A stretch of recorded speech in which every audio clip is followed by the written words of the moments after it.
Brethren, we shall soon commence the event. Okay.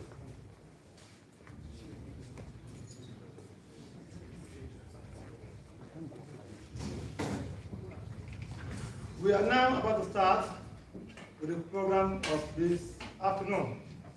Our usual MBANEFO annual lecture. And I will beseech all of you who are still having your phone on to put them in silence if you are an essential worker or off permanently. Before we start, we'd like to put God before us, and I'll now call on the district chaplain to lead us in the opening prayer.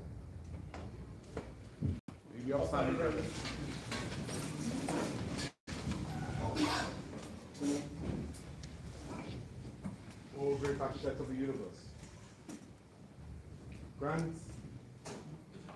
that our labors have begun, our hearts may be expanded, and our minds open to receive knowledge, that at the end we would receive enlightenment.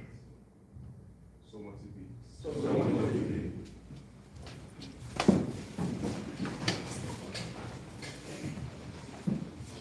I welcome you all to this gathering.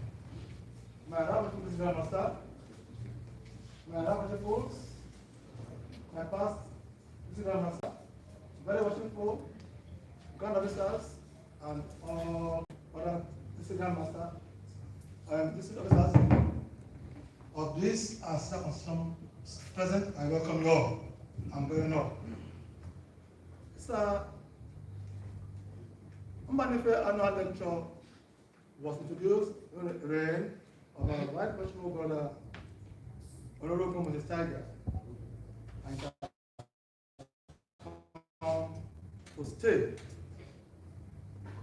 restore the quality, character, religious, economic, and social of a very important mission in Nigeria by the name of your brother, Sir MBANEFO, the first ever and the only so far to be awarded the Order of Service to Missionary. We are here to enjoy the lecture, and it's captioned Freemasonry, a historical and philosophical examination. I will call on my worshipful brother, Obiora, to approach the table and introduce our lecture to us. Thank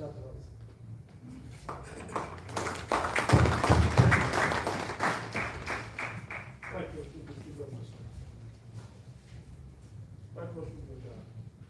Dr. H. Most worshipful brothers. Right worshipful district governors, past district governors. Very worshipful brethren. We're here for some MBANEFO lecture. Last year we had in Abuja, right worshipful district governor for Ghana, who gave a very interesting lecture. For this year, we are delighted to have to deliver the lecture the right worshipful district grand master for the Sierra Leone and the Gambia, right worshipful brother EMILE CARR. I humbly call upon him to please state events.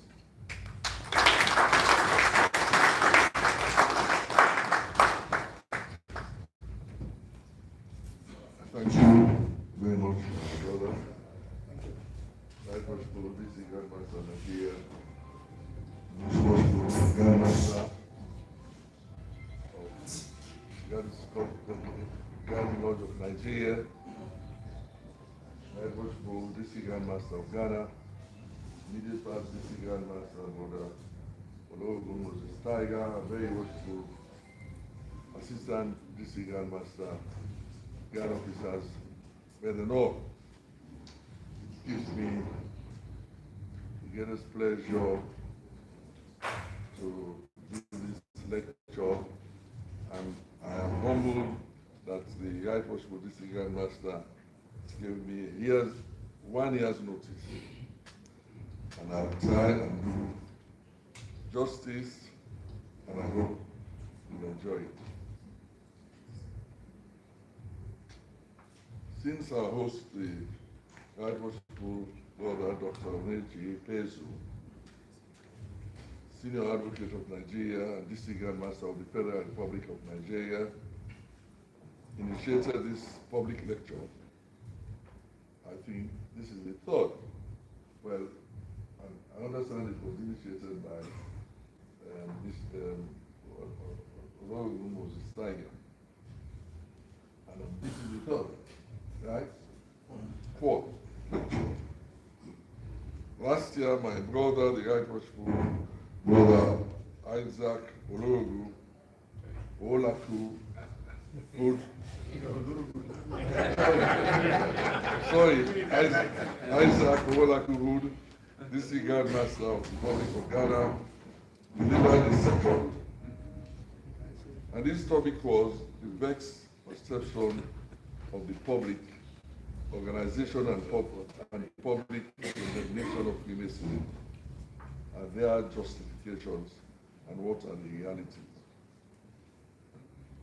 As this annual lecture is in honor of a very prominent Mason and jurist, Sir Justice RWbro, and those of us who are invited to talk are given the latitude of freedom of choice for choosing a topic, I have decided on Freemasonry making good men better. Have we succeeded? I presume that when our host was thinking of this, there must have been a lot of soul searching to decide on this one eminent personality. We can see, if you search his biography, that Freemasonry did impact his life. We trust that this initiative of the series of annual lecture will continue to keep him alive as an example of leadership, high moral rectitude,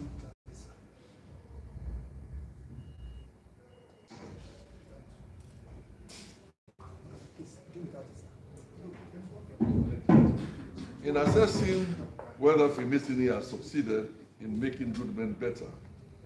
I have traversed the landscape of over 300 years and counting, in which Freemasonry has survived. I, however, zoned in on our contemporary generation, and I try to focus more within our district of Ghana, Nigeria, Sierra Leone, and the Gambia, all within similar cultures and values. Freemasonry, often simply referred to as Masonry, is one of the world's oldest and most widespread fraternal organizations. Originating in the late 16th to early 17th century, its members are bound by shared ethical and metaphysical values, with a strong emphasis on brotherhood morality, and self-improvement.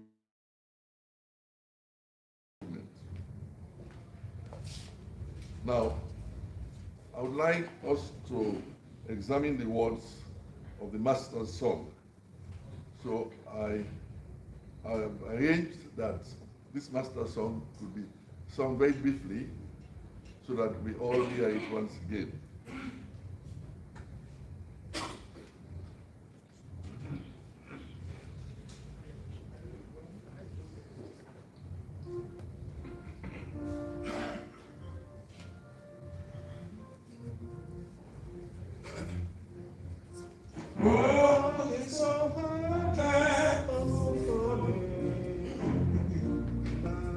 That if a man is to get through,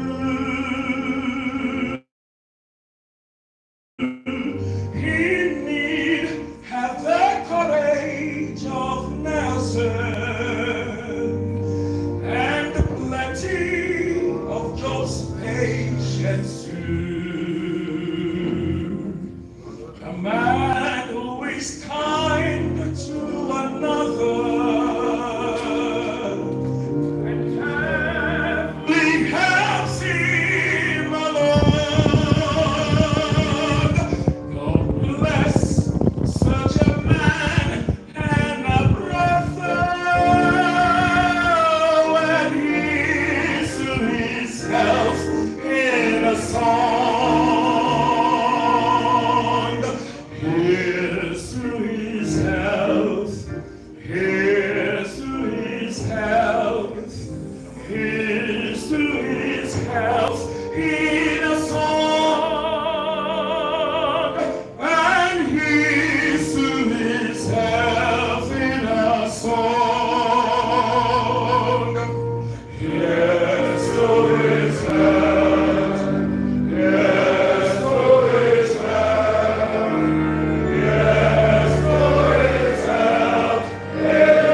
There's nothing like helping another and forgetting your own self alone.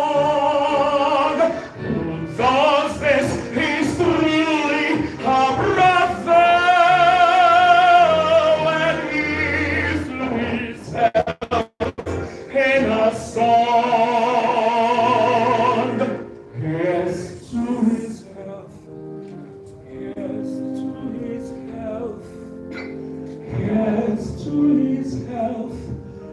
a song and is to his health in a song. Yes, to his health. Yes, to his health. Yes, to his health in a song and is to his health in a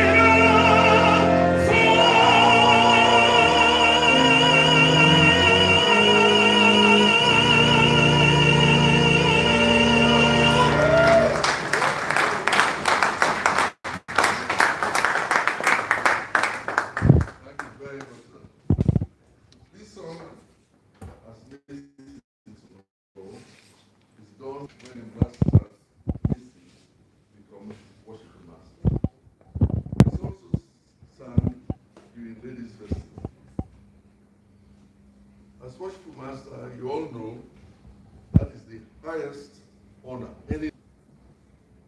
Taking the song apart, it talked about the patience of Job, meaning to have an extraordinary and unwavering patience. The ability to endure extreme suffering and hardship with remarkable perseverance and faith. This originates from the book of Job in the Old Testament. Then it talks about the courage of Nelson. Incidentally, it was Nelson Mandela who said, and I quote, "I learned that courage was not the absence of fear, but the triumph over it." Continuing, he says, "I felt fear myself more times than I care to remember, but I hid it behind a mask of boldness. The brave man is he who does not feel afraid, but he who conquers that fear." End of quote. The characteristics of Nelson are a power of will, honesty, dignity, and leadership.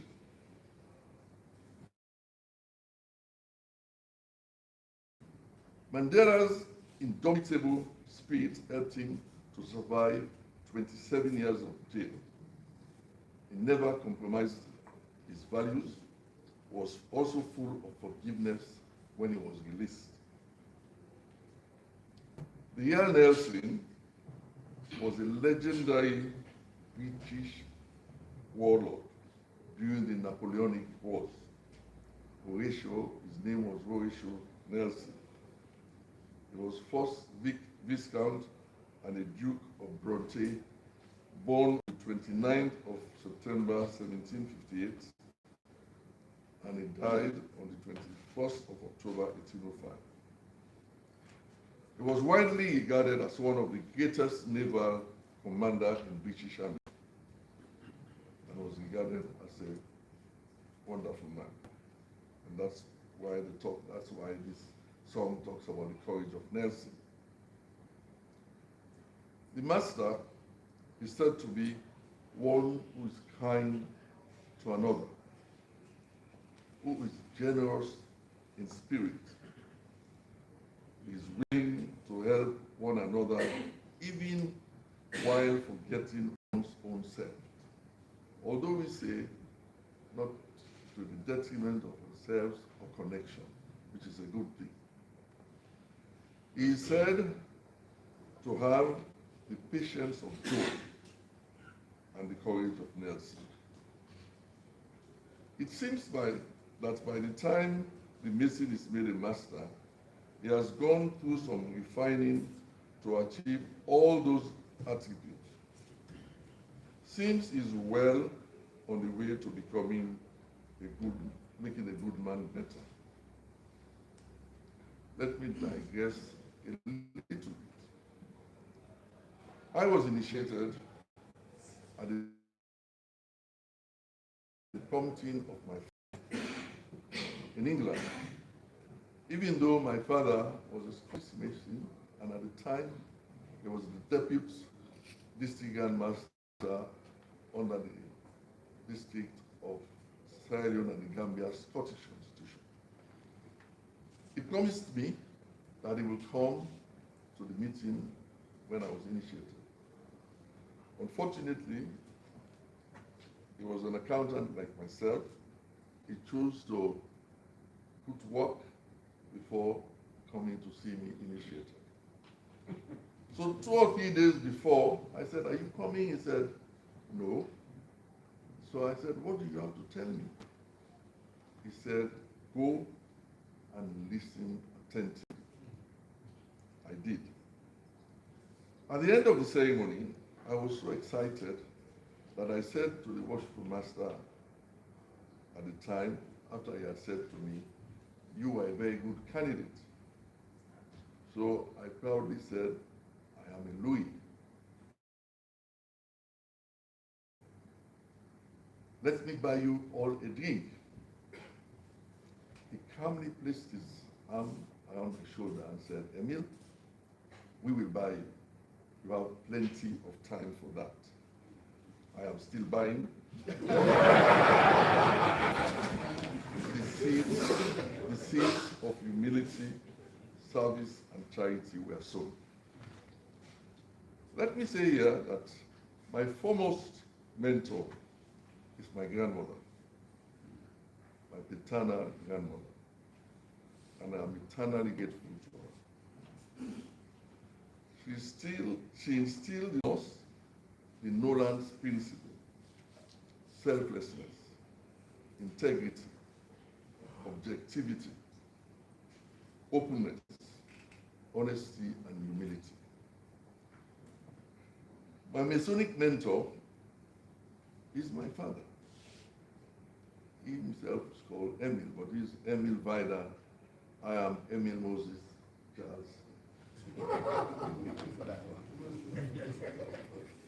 I have not always agreed with him, but from him I have grown and learned a lot. So much for my background. Freemasonry traces its roots to the local fraternities of stonemasons in the Middle Ages, transitioning from operative to speculative Freemasonry. Its organizational structure revolves around lodges, overseen by Grand Lodges, or Grand Orients, that govern the practice and administration of Masonic traditions and rituals. In a letter to his parents in 1738, a young Freemason named Benjamin Franklin wrote, "I imagine a man must have a good deal of vanity who believes, and a good deal of boldness who affirms, that all the doctrines he holds are true, and all he rejects are false." There seems to be a lot of that going on around these days. By Brother Franklin's assertion, our nation is populated by people stuffed to the highball with vanity, convinced that all their own opinion are true, and all those they reject are false. Since time immemorial, or at least as far back as you know, and I can recall, Masons have trumpeted that our mission is to make good men better. We are unable to convince some of our churches about our values. In some countries within our West African district, it is the Methodists, and others, it is the Anglicans. Yet I know that some of the most committed Masons both sides of the divide. Our host is an example of that. But there is rarely a follow-up to that slogan that succinctly explain how it is that we improve. The greatest ailment affecting civilization today is the almost complete breakdown in civilization and the balkanization of our population into warring tribes, engaged in scorched-earth battle to silence one another's opinion. There is a razor-thin line between democracy and the rule by the mob. We must recognize that our nation's ongoing survival is dependent on its citizens being equipped with the civic virtues of honesty, courtesy, responsibility, tolerance, industriousness, morality, religious devotion, and of course, the Nolan's principle. A mission must always be selfless and acting solely for the general good. We should avoid placing ourselves under any obligation to people or organizations that might inappropriately influence us. Decisions should be made impartially, fairly, and on merit, using the best evidence available to us. We must be held accountable for our decisions and actions. All information should be shared unless there are good and clear reasons to withhold it. Honesty is always the best policy. Yes, Masons amongst their equals.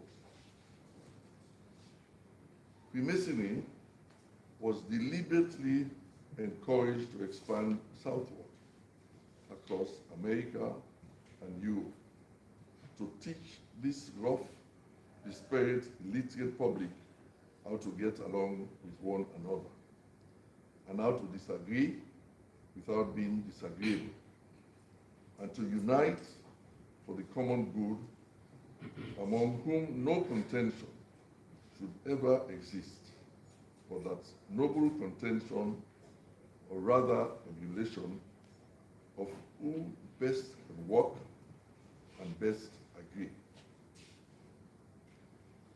Religion, politics, social and economic status, level of education and such like status.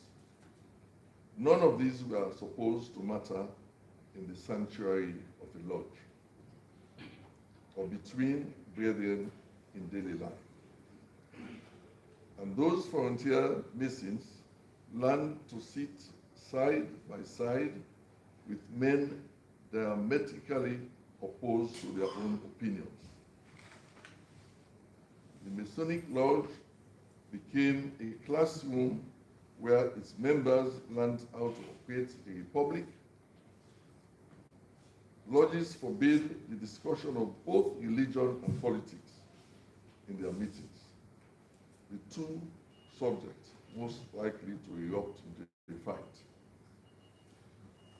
They taught their members how to hold elections, pass legislation, conduct trials and debates their arguments, as well as lose them gracefully. In an age before widespread organized schools, the lodge, its ritual, introduced members to concept of enlightenment, of the liberal arts and sciences, of the importance of honor and duty, of virtues, and more. While the lodge's work did not include teaching illiterate men to read and write, the memorization of ritual and the exploration of Masonic symbolism with the aid of a mentor provided them with an education that few non-Masons possess. Freemasonry was a perfect example of a belief in equality and class mobility, stressing the importance of treating one another on the level. In the lodge, bankers, mayors, doctors, and lawyers were considered equal in status with the loneliest laborers, farmers, or blacksmiths. But as they advanced in the lodge's officers' line, members learned public speaking and leadership skills. The farmer or blacksmith would become a lodge master whose orders would be obeyed by other members, no matter how prominent they may be outside in society. Most of all, the lodge taught cooperation and mutual respect among men who had little or nothing in common. Masonry provides a code of conduct for good citizenship. We still teach our members the same ancient code of behavior and element of character that sustained Western civilization for centuries. The cardinal virtues of temperance, fortitude, prudence, and justice go way back to the Greeks and to the Septuagint, which form the bedrock of Judeo-Christian philosophy and the law. Furthermore, Masonry commitment to philanthropic and community service instill in its members a sense of social responsibility and civic duty.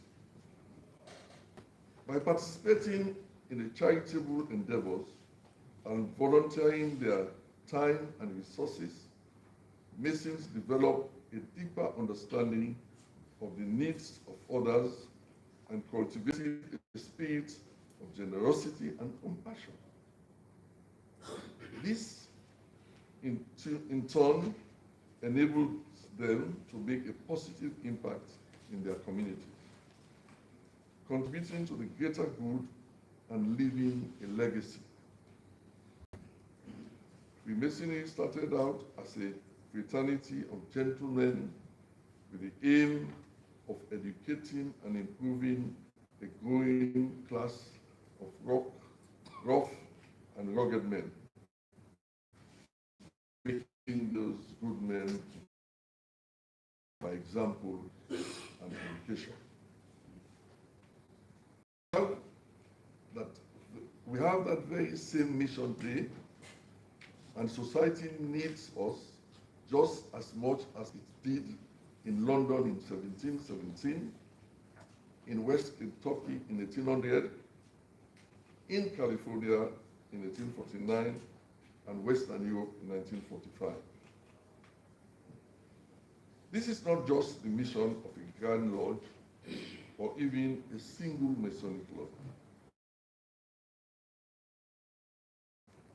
It is the mission of every single one of us present, person to person. We look at the 3 verses of the Worshipful Master's song earlier.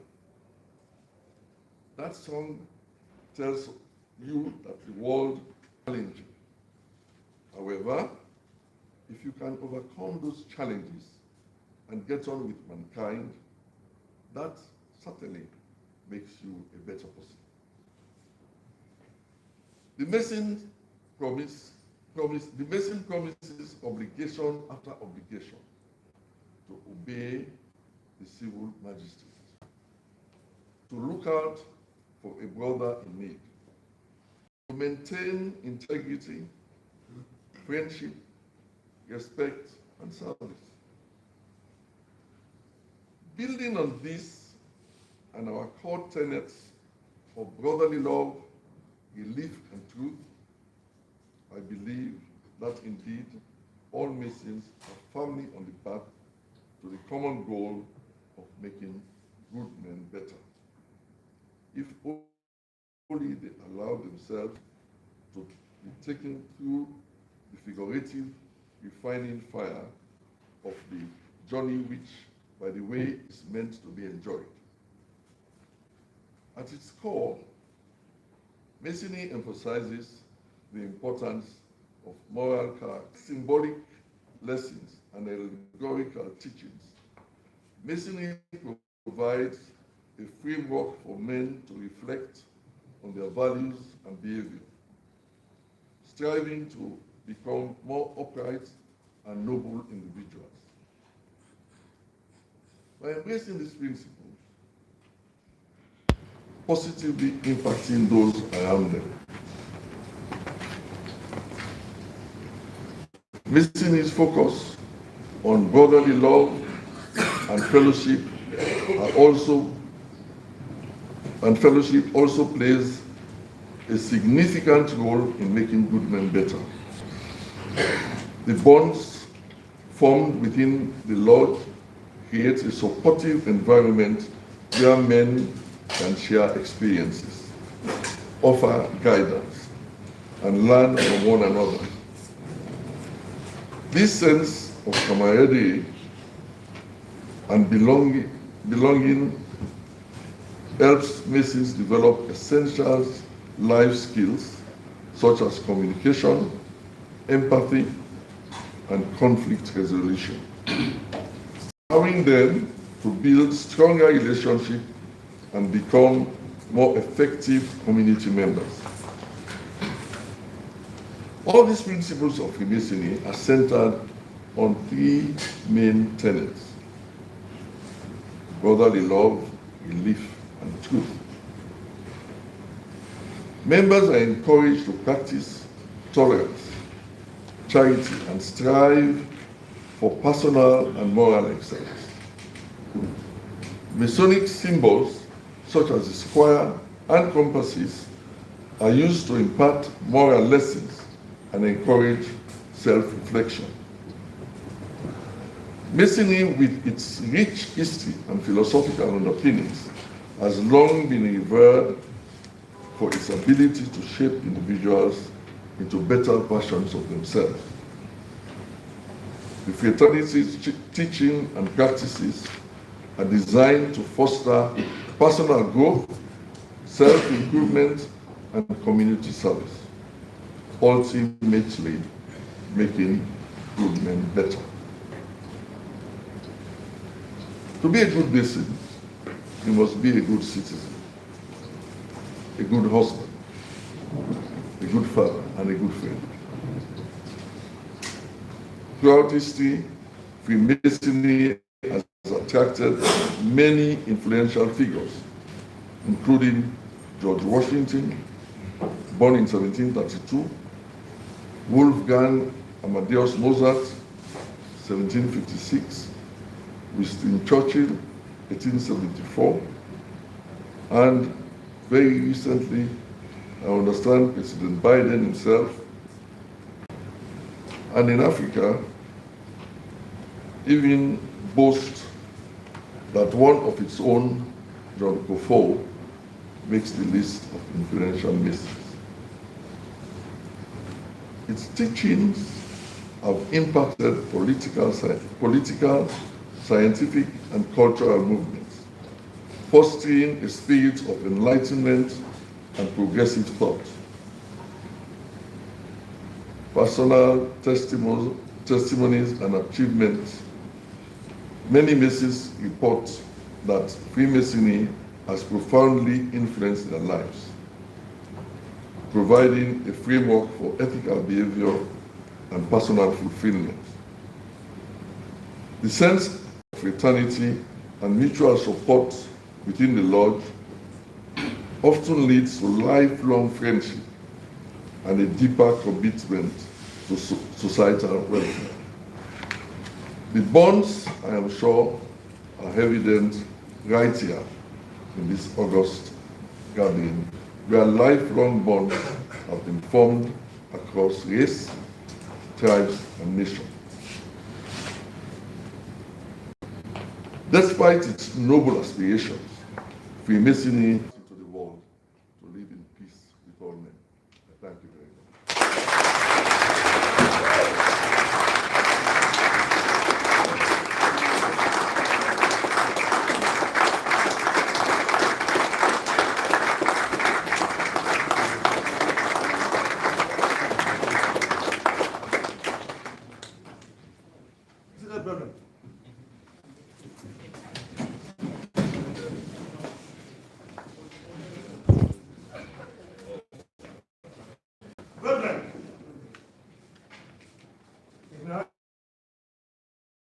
pleasant afternoon, and it seems the lecture of this evening is a follow-up of what we had last year. It's getting more exciting 1 year after the other. And I will particularly draw your attention to the conclusion of the speaker. I pray that that will be our guiding light.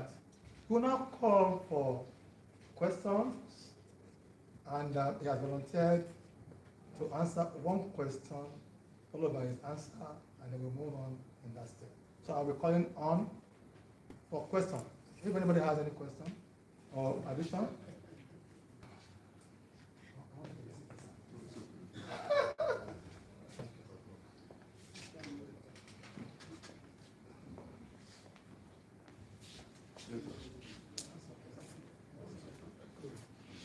Yes, please, sit on this. Good afternoon, brethren, and thank you, Right Honorable Bishop Grandmaster, for the excellent lecture. One thing I picked up on was when you said discipline, and it just drew me to the address given to the master when he's installed, when he says,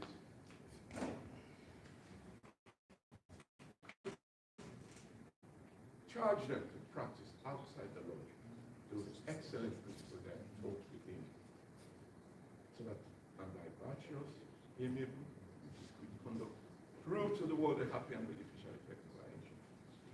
That's fantastic. I picked up on that, and I can relate now what it's meant by decision making and excellence. That's my take. I just wanted to touch on that. You're making a comment, not a question. Yes.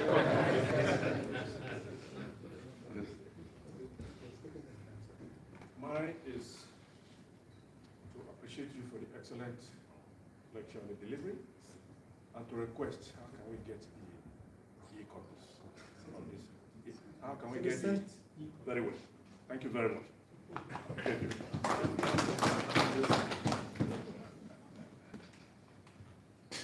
My question is, how can our rituals in the 3 degrees, i.e., the enter practice, fellow craft, and the master medicine sovereign degree, how can our conduct in this degree is translated into practical experience in the outside world? And also, how can the principle of brotherhood outside the Lord to be exhibited to show love for one another? Thank you, sir. That's not for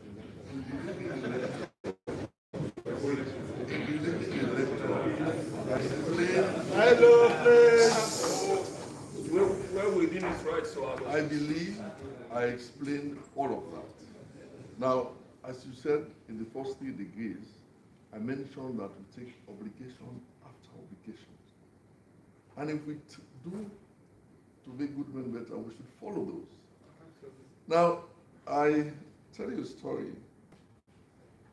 This is not a story, it's a true saying that some of our brethren go after their brothers' wives or girlfriends.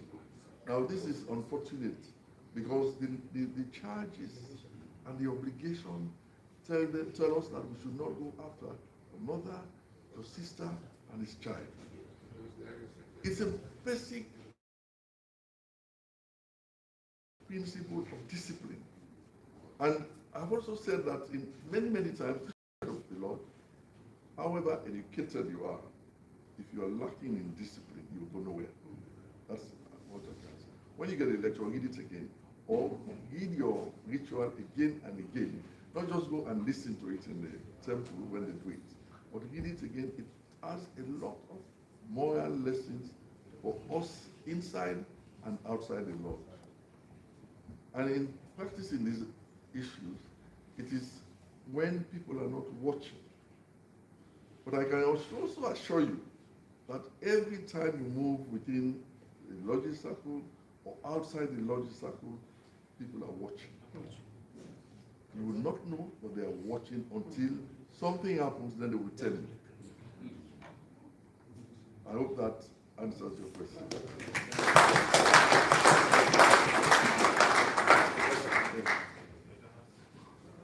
Thank you so much. I want to focus my question on one of their explanation about the symbol of masonry being physical.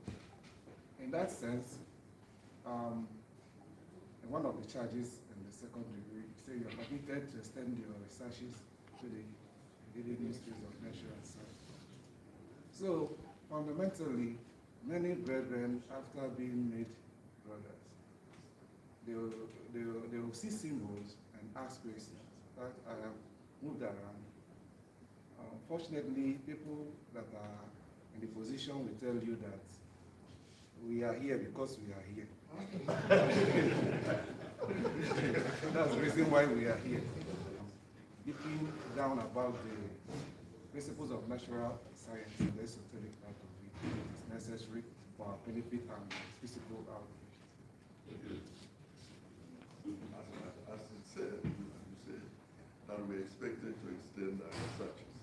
The first 3 degrees, now you are expected to go to the Royal Arch. If you get to the Royal Arch, there is also the Mark and the Royal Arch Marina. And even beyond that, you go to the 18th degree. Now, if you happen, I'm not sure everybody here are in the Mark, because in Scottish Freemasonry, when you are exalted in the Scottish Rite, you are marked and do the Excellent Masters, which is what I did. I was initiated within the English Constitution because, as I said, my father was a Scottish Mason. When I went back to Sierra Leone, I asked that I be exalted in this Scottish Royal Arch, not thinking what would be in front of me, not thinking that I was going to be district Grand Master. And that night that I was exalted, I was taken to the degrees of Mark Master, Mark Lord, Mark Ritual, and Excellent Masters. And it was after that I witnessed an English exaltation again. And I ran back to my English Constitution. So I was able to pass the chair in English Constitution and went to the 18th degree, where I became a most wise sovereign, and in fact I was centenary most wise sovereign. And then my Scottish Masons brothers kept running after me. You have to come and pass the chair in your Royal Arch Scottish Lodge. I said to them, I delayed it. I said, look, I don't have time. And I did. And in one night, I passed the chair of J, H, and Z. In one night. So that is extending my researches. And I can tell you, I now have books in Freemasonry that I read at night before I go to sleep, and first thing in the morning after I say my prayers to the Almighty God. I read books of Freemasonry, and I've learned quite a lot. So I'll ask you to do the same. There's a lot of books which tells you a lot about what Freemasonry is, and you'll be most impressed when you start reading. And I always tell people to read and understand. Knowledge is power. And we don't stop gaining knowledge until the day we go to our grave. That's my philosophy. I continue to learn.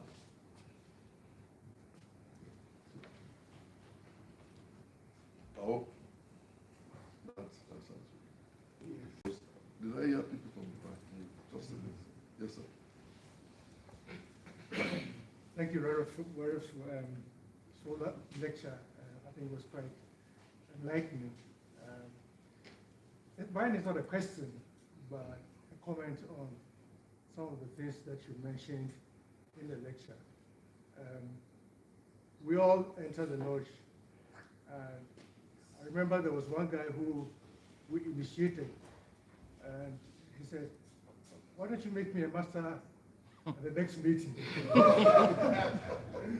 And I said to him that it doesn't work that way. So we all went through the various stages of the lodge, as some things that we needed for our lives, which after we have come out of the lodge as a master and no longer, learning those rituals, this is where we then apply those things that we've learned to our lives. And like you rightly said, the society looks up to us when we apply those things that we have learned in the lodge in our lives to the society.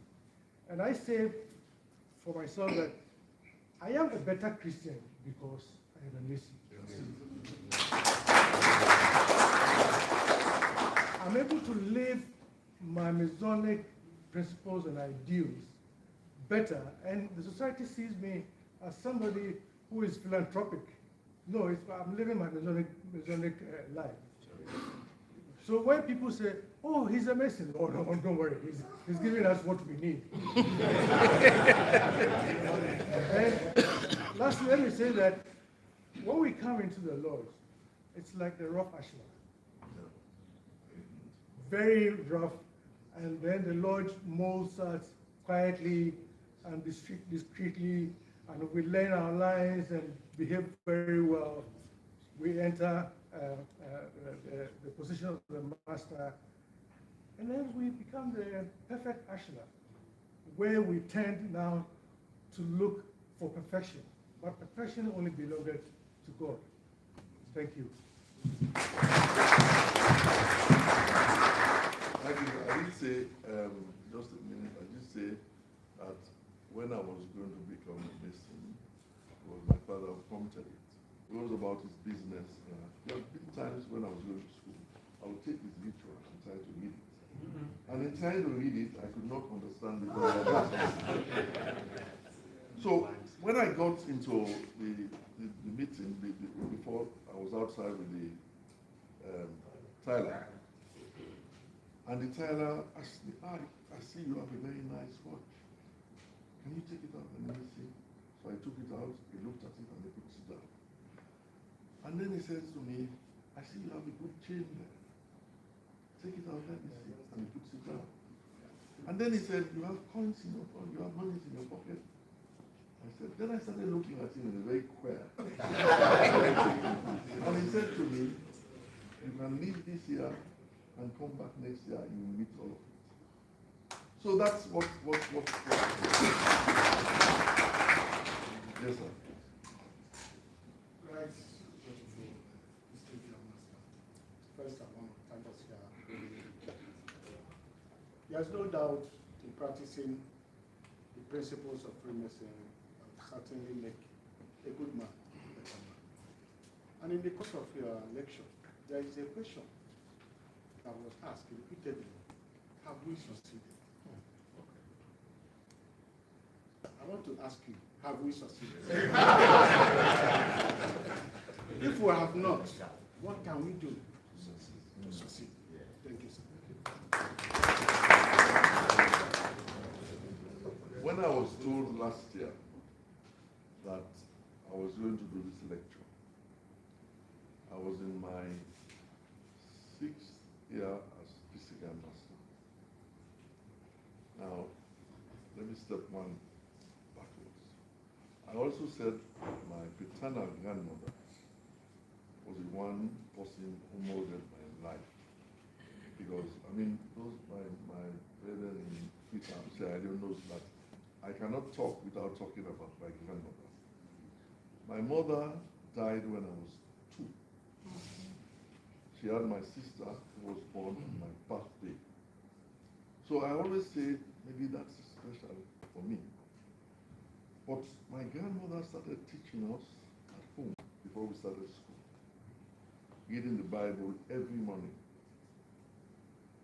And she would tell us to be humble. to respect each and every person that you meet. And she will go on to say, honor thy father and thy mother. And she would say, it is the only commandment that God gives a promise, that thy days may be long in the land which the Lord thy God giveth thee. And she will go on further to say, it is not just your mother and your father.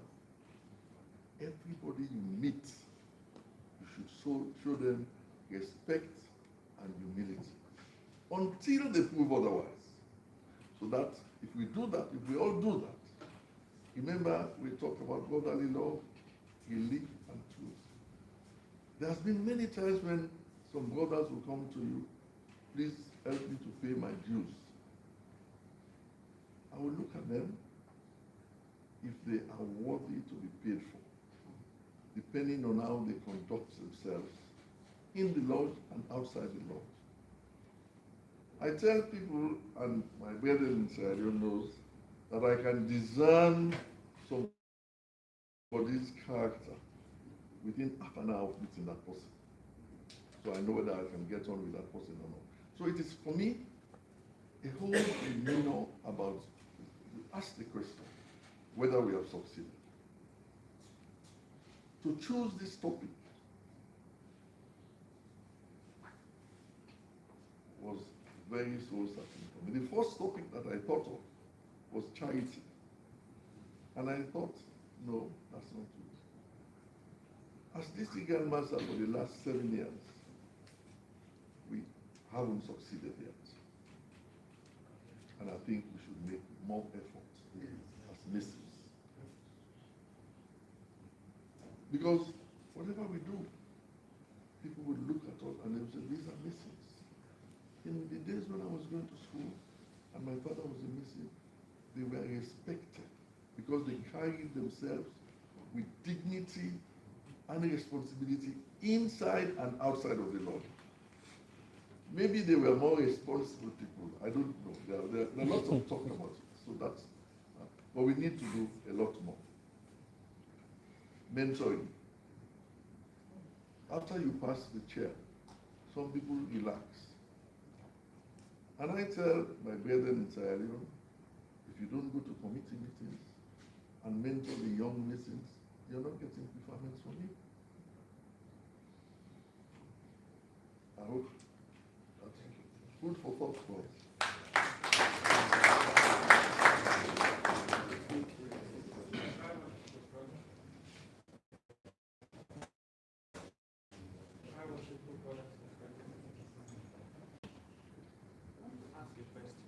I want to ask a question. We say masonry is to make good men better. And in my own opinion, I think that it has connection with making this world a better place by extension. Because I think that if I am better, my environment should as well feel that somebody better is in that environment. From your lecture, masonry began maybe more than that or beyond that, but at least from the secret children. And from their work, both in and out of the Lord, they have the capacity to be in better positions, both in government, in top organizations, at the head. Sir, I want you to help me understand how being a good man in those positions, take Nigeria for instance, being a Mason who is expected to exhibit these sublime virtues, how has this translated from the time Masonry began to operate in the different countries of the world till date, and this world, instead of becoming a little better, is getting worse every day.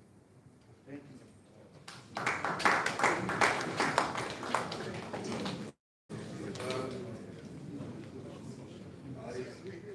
In Sierra Leone, I said that we have not succeeded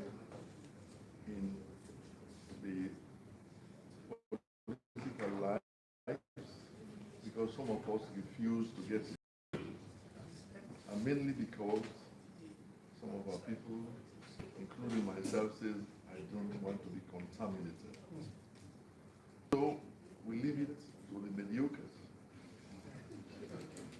And they get involved, and it's all about leadership. And in Freemasonry, we learn about leadership. Again, when I was initiated, at the banquet hall, they took me right up to the worship master. And one thing he said to me, he said, this is about the only time you get up here. The next time you're up here, I said, you're a master of your lodge. And I thought to myself, when will I be master? I met someone yesterday who is the worship master, and he said, I said, how long did it take you? He said, 7 years. I said, that's good. 7 years it takes you to become master. In that 7 years, you should have learned a lot. If you haven't learned, then you're, well, then I've not done justice to you. Throughout our lives, we should shine, exhibit the things that we will be. And it's out, it goes out there, people will emulate you. I used to emulate good people. And we try to influence them by telling them what is good about Freemasonry and all of that, even if they don't believe it. I have influenced quite a few people, especially those who, in quotes, we call them the extreme Christians, the born-agains. I call them clap your happy churches. One of them said to me, you people, you are devil worshippers. I said, you know, it is because you are ignorant and you haven't read, and in this day, you should have read quite a bit before you call us devil worshippers. The internet is, everything is there. I spoke to my archdeacon one day before I left for Nigeria, and we had a 1-hour conversation. And this is the Anglican Church, which fights in this. And for the last 5 years, I've been fighting with the Anglican Church. Well, I wouldn't say fight. I'm trying for them to understand that even Jesus Christ said, I came for sinners. So if they are looking at us as sinners, they should embrace us and try to talk to us. But they do not. Honestly, they do not. And this is because, and I said to my archdeacon, who is a little enlightened, I said, my spiritual leader, my bishop, unfortunately does not have it up there. I gave them a book. I mean, maybe all of you should read that book, called Workman Unashamed. I don't know if you have heard of it. Workman Unashamed was written by an architect who became a Mason, and he became a clergyman. If you read that book, give it to any non-Mason who begin to talk about bad things about Mason. I gave it to a lady who was my friend's wife, and she did not know that she was anti-Mason. Once she read not all the books, she called me and said, Emil, I am now a disciple for Mason. So read that book, and it is called Workman Unashamed.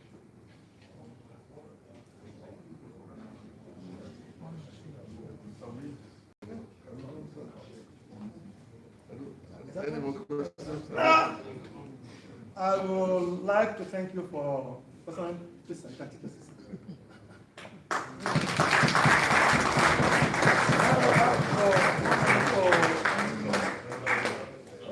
For present and very much grateful and very enough. We come to the end of the question and answer, and I thank you for participating. We have a lot of time, and we just have to come to an end of this ceremony. So I'll call on the virtual Minister of Nigeria to give the vote of thanks to our speaker of this year's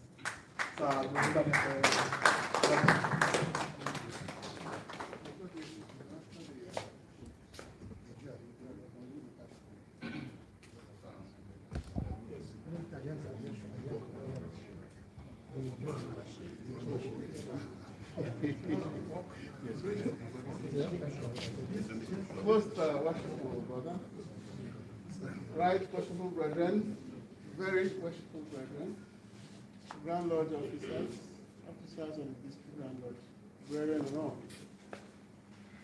I have nothing to add except perhaps to say that we are here because we are here.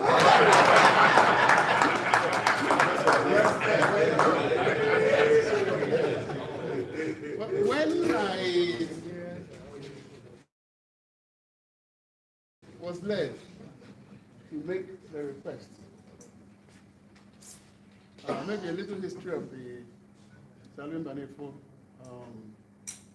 district lecture. It was indeed during the tenure of the immediate past district Grand Master of Nigeria, Right Honorable brother, Olorogun Moses Aiga, that he fought fervently, first of all, to get a lodge consecrated in the name of Sir Louis Nwachukwu MBANEFO.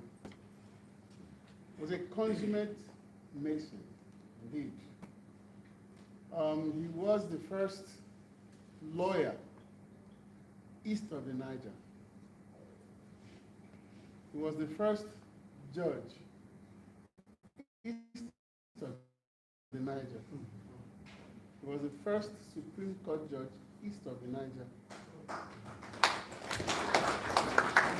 And he was the first judge of the West African Court of Appeal east of the Niger.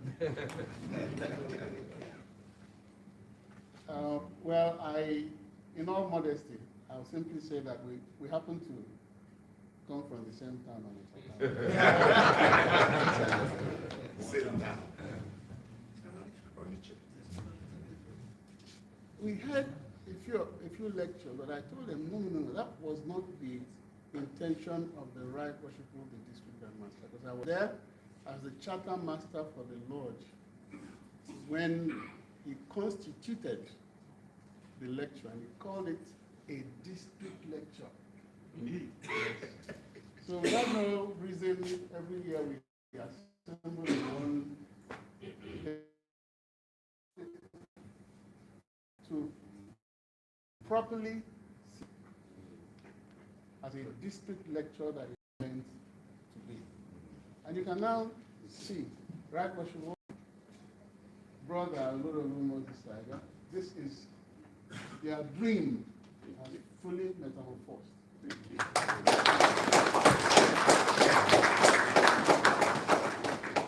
What I wanted to add was the first lecture was given by a non-Mason, by the former Vice President of Nigeria from the East. It was done in Onitsha. What's his name? And he delivered a wonderful, wonderful lecture. You are following his precedent. And then in the past 2 years, we've had the wonderful lecture by the District Grand Master of Ghana. I'm still reciting parts of that lecture. And I know that for the next 1 year, I would also add to that memory bank the lectures just delivered. And I thank you all, brethren. This has indeed come to stay, and certainly will continue in this state. I know that we're not going to decline in terms of the standard. Next year, wherever we hold our annual communication and convocation, I'm also certain that we're going to have a very beautiful, brilliant lecture, just as we have been entertained. I thank you all for the rapt attention you've all paid. And it's like a sermon in every service. I think it was James who said, oh, that when a person presents himself to the mirror, beautifies himself, he goes away, forgetting how he looked in that mirror. That is a person who only hears, never assimilating, and never putting those things we heard in practice. So I think the essence of this all is for us to be influenced by what we have heard, and also to practicalize not just what we've just heard, but also to practicalize those wonderful lessons, lofty lessons in our red blue books. They are wonderful. Each time I pick them up, I get so elated and spiritually fulfilled. And my brother, I echo the same, that I believe I am a better follower of the way. Incidentally, Christianity was coined by pagans, actually. It was in Antioch that pagans who perceived the followers of the way in very derogatory terms labeled them Christians. The disciples and apostles themselves labeled themselves followers of the way. In the same context, masonry is all about following the way that we have all over our rituals. It's not just reciting, it's not just memorizing, it's not just, no. It is all about following the way, because in that way is the light, and in that way is the truth. And may we all erect that superstructure by following exactly what we read, what we are preached to in the course of our ceremony. So I thank you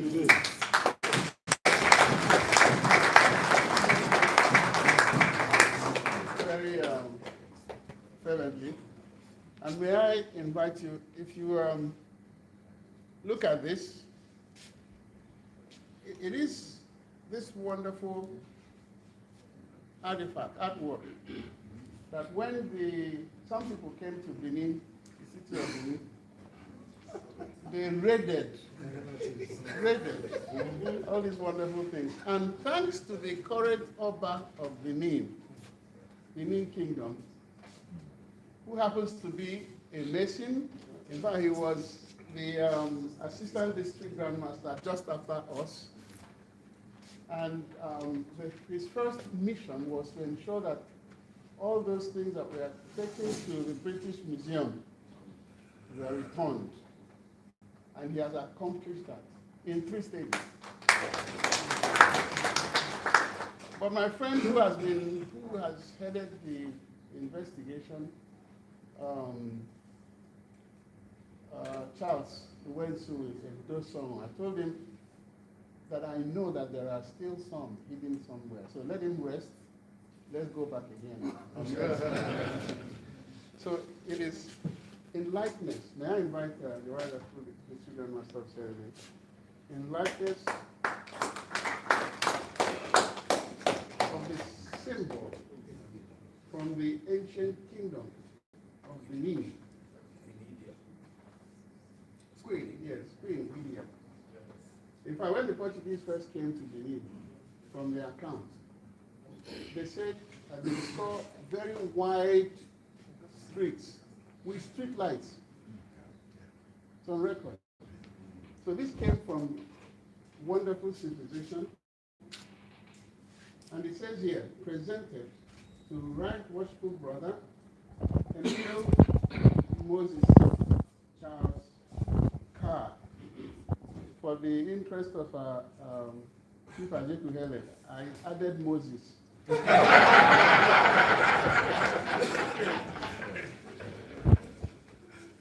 District Grandmaster of Sierra Leone and the Gambia, English Constitution, guest speaker at the 2025 Annual Sir Louis MBANEFO Memorial Lecture by the District Grand Lodge of Nigeria, English Constitution. Please, may I request the chairman of this committee and members to please come.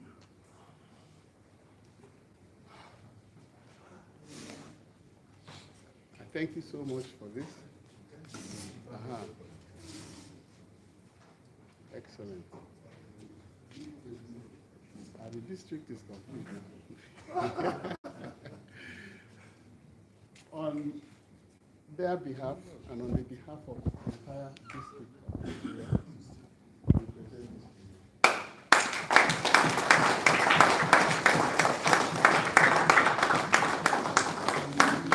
May I also, and here is the, so that when you get to the airport, nobody will think that you are a Portuguese. This is a certificate because from the National Museum, because it's duly protected, so that you can also present the certificate. I thank you. Let me request from members of MBANEFO Lodge that are here present to approach us quickly. Excellent. Excellent.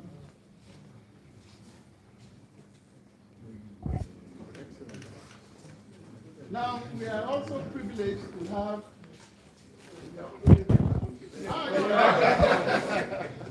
we are highly privileged to have in our midst a nephew to Sir MBANEFO. He lives in the US, he also lives in Nigeria, and he's been quite supportive of this Sir MBANEFO lecture. His name is Okunwa, that is the title name in Onitsha. Osobunando. I'm sure Chief Ajay can perfectly interpret that. No, thank you. As a matter of fact, yesterday we were on a ride, and somebody in the vehicle asked me whether the name Owolaku, Hugh, just the Owolaku part, is Igbo name. He said it's an Igbo name. I said, well, I think some Yorubas may have a claim to it too. Yes, because Owo is money in Yoruba. Then Ako. It's money and wealth in Igbo. So if you are Yoruba or Igbo, make sure you stop him at the airport. We have to do a proper deal.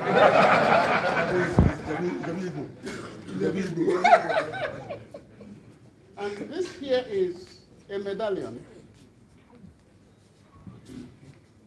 It has the image.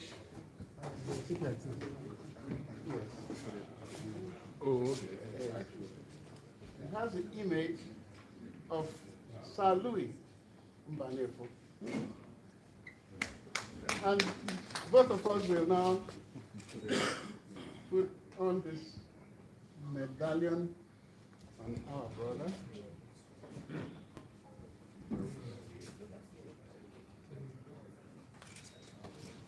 In full appreciation of the effort you made to give us this very sumptuous lecture.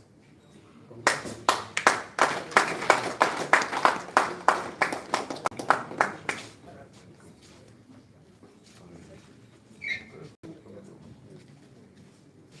And for the great man who not only initiated the program, but made sure that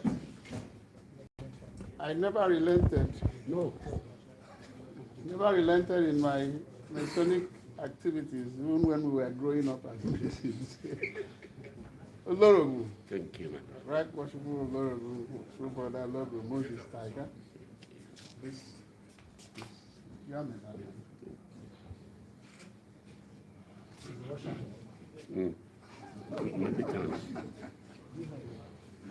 Thank you. Thank you, my right worshipful. Thank you. Thank you, active right. Thank you. Thank you. Congress. Sorry, And thank you for installing me.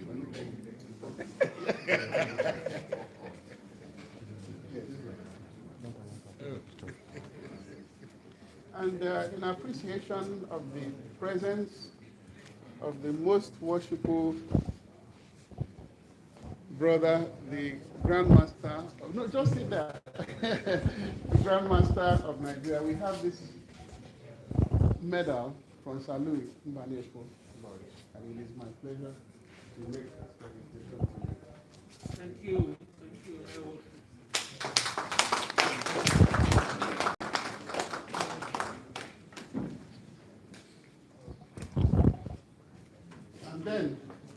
very worshipful. Chief. Thank you. I'll check to hear it. Thank you.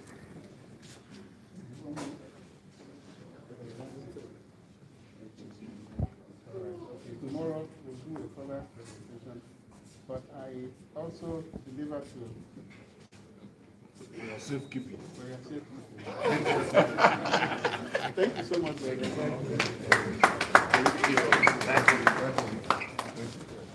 Thank you very much.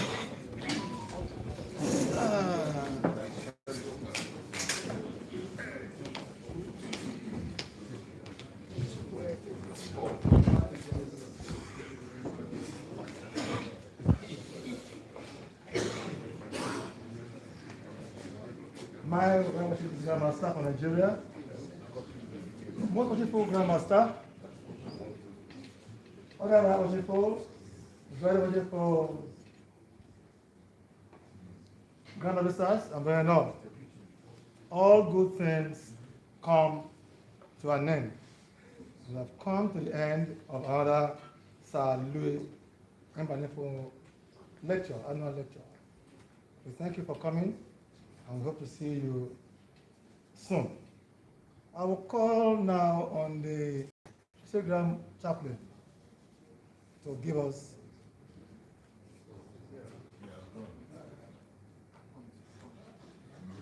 I will now call on Dr. D.K.O. Pepo to give us the benefit of the parting prayer. Thank you. Outstanding brethren,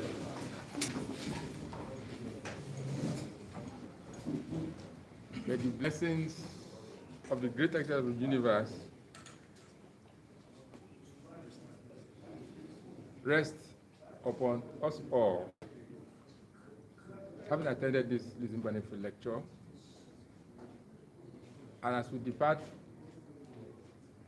from this new chassis lodge of the true and living God Most High,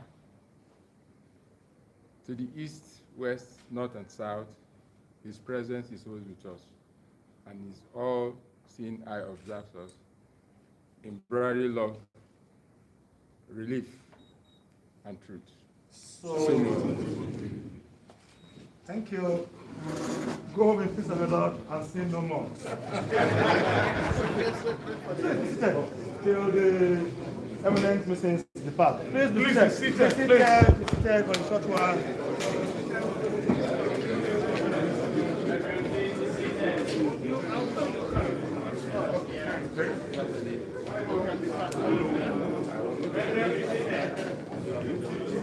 Be seated. Be missing and be seated. Simple English.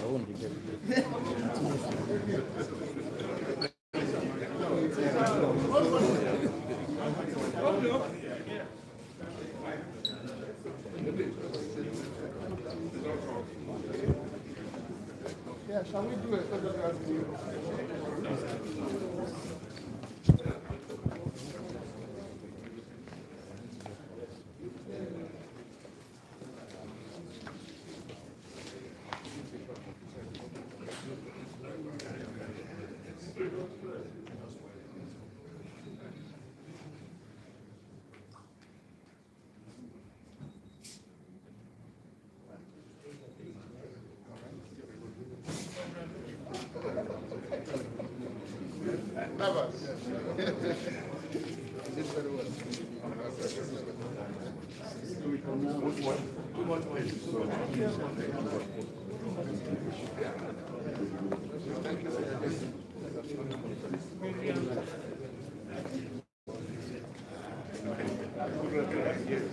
Thank you very much.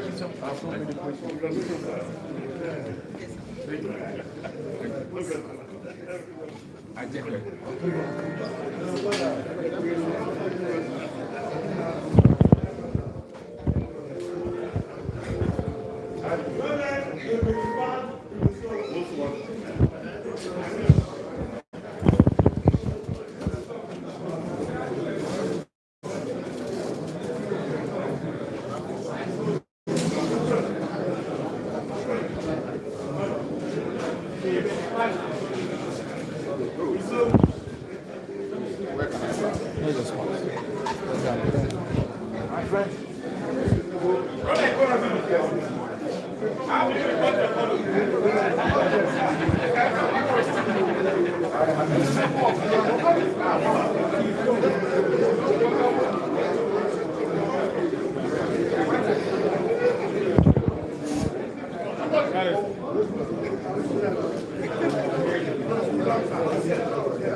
Huh?